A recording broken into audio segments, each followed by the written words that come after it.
I've been working with the dogs on teaching them when we were walking along a bike path or a trail to pull off to the side and sit while people pass us by. I always get a lot of polite comments on this and their general behavior, and it makes some people actually passing us feel a lot better, and they thank me for pulling off to the side. So it's just a good, nice thing to teach the dogs to do. So I thought I'd share it here. A couple of things to consider before teaching this to your dogs is number one, your dog has to know how to sit. That is first and foremost. If they don't already know how to sit and we're asking them to come off to the side of the trail and sit, and it's not a behavior they know, they have to know that first. The second thing is making sure that they know sit around mild level or medium level distractions. Work on that at home initially. It's going to make it so much easier for your dog to be able to do this out and about. If they already know how to listen to you outside, how to take food outside, and just general basic level distraction training. The third thing is going to be if your dog is working through any reactivity stuff, if they are barking and lunging or growling at anything that might pass you by on the trail, this is going to be an unrealistic goal for them for right now. It might be realistic in the future, but you're going to need to add distance instead and not jump to this. Same thing goes if your dog is a little bit worried or nervous about things that are passing you on the trail. Asking them to pull off to the side and sit and stay in front of the thing that scares them is not a fair ask from them. So again, you're going to want to add distance. Last thing to consider is you might need high value food for this one. This is a big ask from our dogs, especially if something exciting to your dog is passing by them. So we're going to want to match that value in the food that we have. Okay, if you do have multiple dogs, I would recommend teaching this to each dog separately first. Whenever you get two dogs together, training kind of goes out the window, and a lot of times it blows right over their heads. Even if it's a behavior that they know pretty well separately, you're going to want to teach it separately first and not try to teach this as a brand new skill with both dogs together initially. That's going to be way too difficult.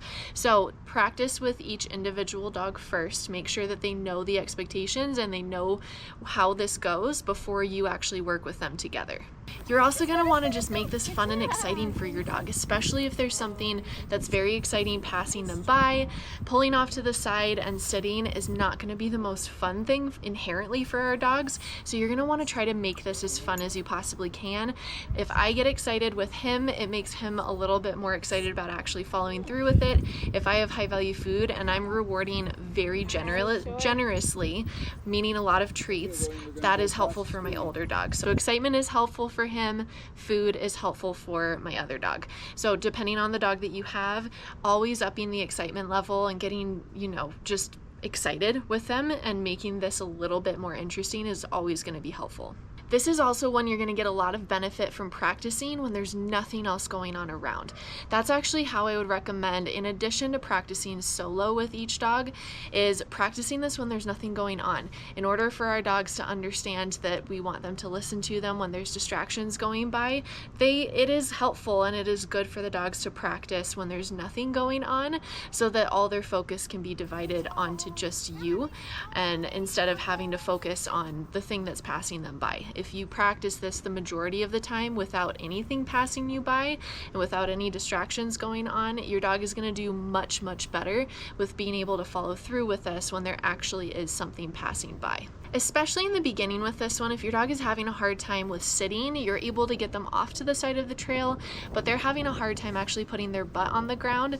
One, consider what surface is underneath them. If it's a hot pavement, that could be part of the reason. If it's pokey grass or straw on the side of the trail, that also is going to be another reason. Consider the surface, and that may be why they are reluctant to actually sit down.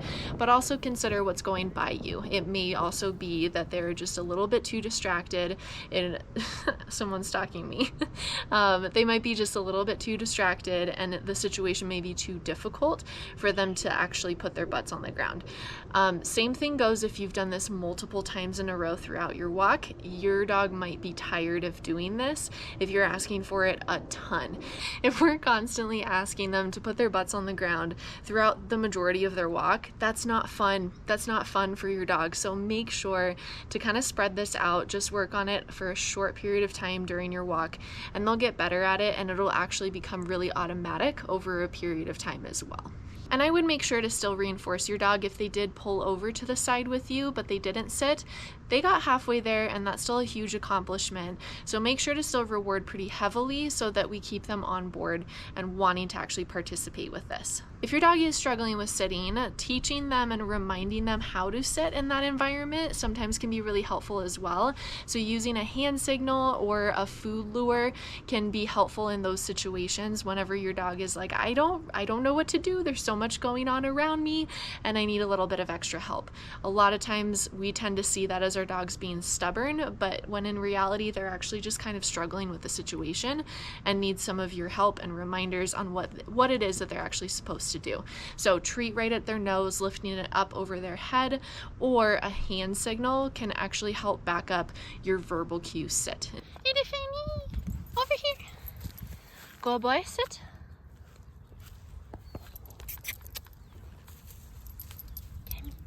And sit. Yes. Free Bobs. Good boy. And last thing, practice makes perfect with this one. This is not going to be something that your dogs are going to get perfectly right away. My dogs still have days with it that they're good and that they're bad and that they can't do it some days and they're perfect the other. So they're just like us. They're gonna make mistakes just like us. And time and lots of practice is going to be so helpful with this one, especially if you want to make it an automatic thing. Pull over to the side and automatically sit, which is kind of the stage that we're at this point. If you just do it over and over again, your dog will kind of know that expectation, and a bike coming flying down the bike path actually becomes the cue for them to pull over and sit, which becomes a cool thing. But your dogs need lots and lots of repetitions of successfully being able to do that in a non-frustrating way in order for that to be the case. So practice makes perfect with this one. I hope this video was helpful for you guys. Let me know if you have any questions, and I'll see you in my next one.